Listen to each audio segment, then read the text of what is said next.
ทรงจำของเฮาที่ผ่านมาอีกภาษาบางนานคงกลายเป็นเรื่องเก่าคิดขึ้นมาครั้งใดยิ่งเหตุที่ใจเกิดความเหงาเรื่องราวของเฮายังบ่เคยจางหายไปในทุกๆครั้งที่ยืนอยู่ตรงนี้ที่เก่าๆเมื่อวันวานที่ซึ่งเหตุการณ์เหล่านั้นยังคงประทับใจบอกว่าจะผ่านนานไปให้ดนจักเท่าใด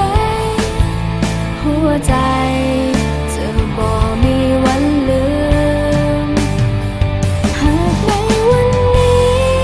เฮานั้นต้องเดินแยกกันก็ขอให้ใส่ทุกความรู้สึกจดและจำวันของเฮาและหากวันใดที่เฮานั้นได้พบกันอีกครั้งก็อยากให้แน่ใจว่าทุกความทรงจำเหล่านั้นอยู่ในใจ